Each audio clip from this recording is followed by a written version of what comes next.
There's no excuse. Plain and simple, I failed this team. I put 3 balls on the ground. Two of them that, they recovered, and then the other that on the 4th down obviously needed to just hold on to the damn ball. So, plain and simple, I have to hold on to the damn ball. I failed this team. We had exactly what we needed to win this game, and I didn't do good enough.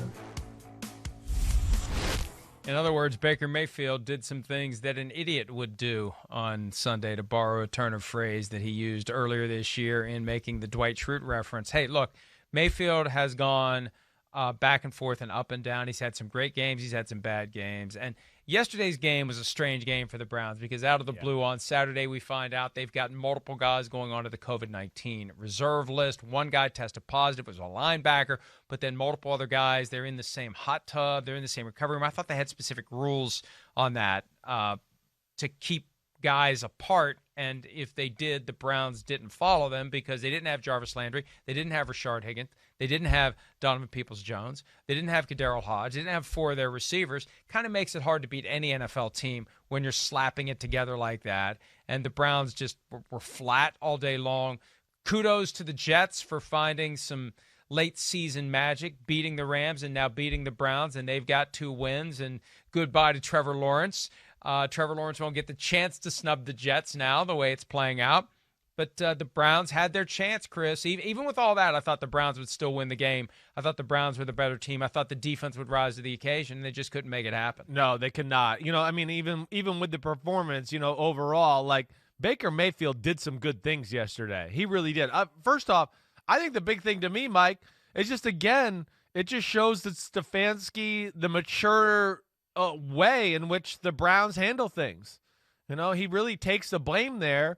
And quite honestly, he fumbled the ball 3 times, and none of them were really his fault. The quarterback sneak, okay, yeah, you could say that one. But the other 2, he was lambasted. Couldn't see, got crushed. So you're going to fumble the ball when that happens at times. And I think the disappointment is, Mike, you would think with the wide receivers out, I thought, well, they'll still be able to run the ball. They'll be able to run the ball, and they'll find a way to win ugly and do something like that. But, man, for the second week in a row, the Jets' D-line kicked the crap out of the opposing offensive line. We saw them do it to the Rams, and they gave that Browns offensive line issues. So there it was in the game with Baker Mayfield. He couldn't run the ball, and then he had to throw the ball to no-names and the tight ends, and they were trying to find ways to make it work in the passing game, and it just was not easy. They were only in the game because of Baker Mayfield. I'll give him credit there. I really will. That was a tough one. Bad luck for Cleveland.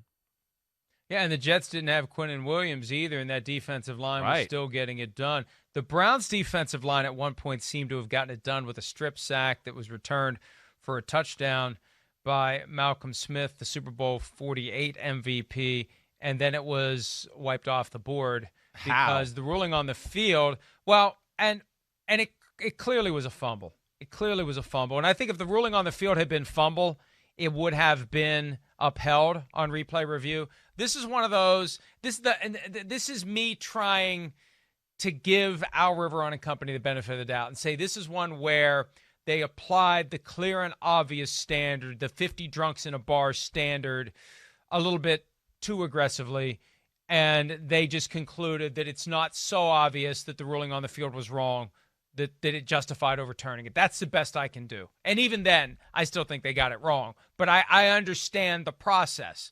You're reviewing what happened on the field with the standard, not what do I think it was, but do I believe that it was clearly wrong? I know. The problem is there was about 4 of those plays in football yesterday, and they were all called fumbles, and they were exactly the same way.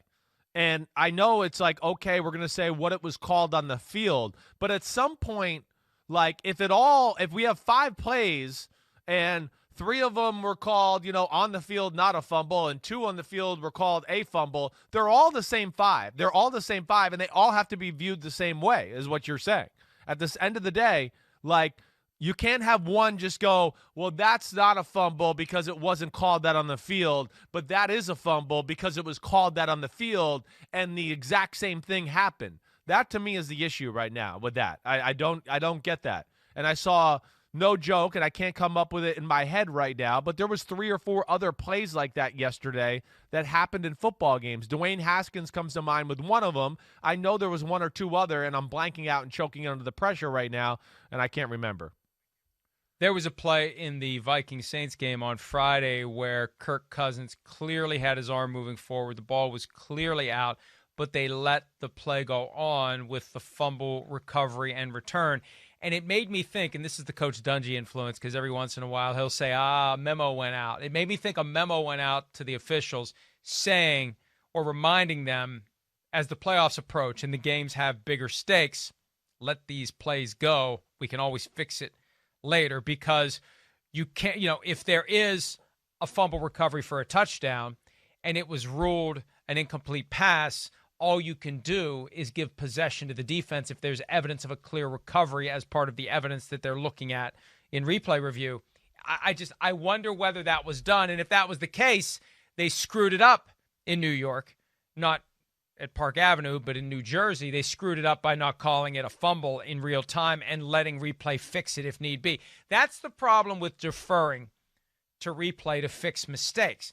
Because if you are going to use the very high standard of clear and obvious evidence, 50 drunks in a bar, and you're saying go ahead and err on the side of letting it play out, well, unless it's clear and obvious, maybe you would have ruled it differently. Maybe you thought it was different, but you let it play out, and there isn't enough evidence there to overturn what otherwise is a mistake. Yeah, I mean, yes, you're right. I don't know. They just got to find out a better way there with that. It's just a little too inconsistent. Sky Judge. Yeah, maybe that's what it is. Sky Judge. It was Matt Ryan in the Chiefs game. He had a very similar play, right, Mike? They called out a fumble on the field. It was the exact same thing.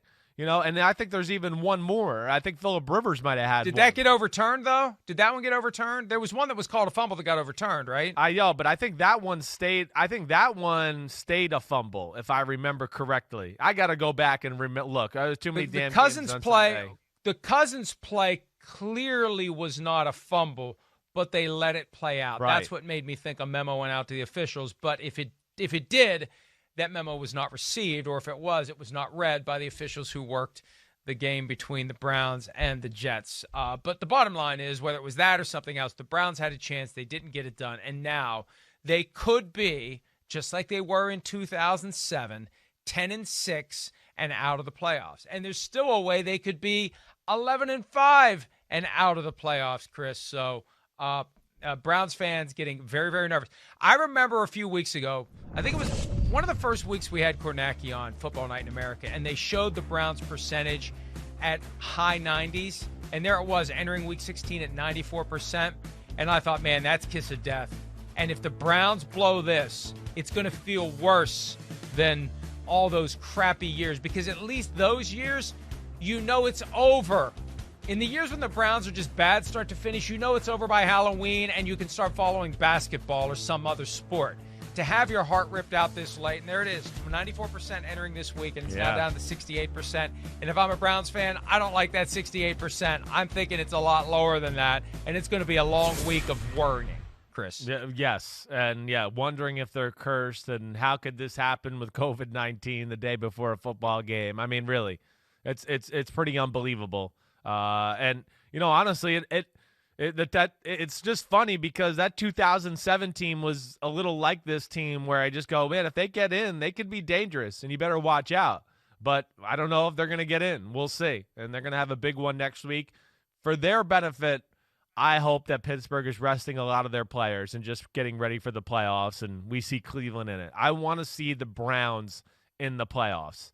That I do feel very comfortable saying out loud. Hi, I'm Mike Tirico, and thanks for watching. Make sure to hit subscribe for the latest news and highlights from NBC Sports.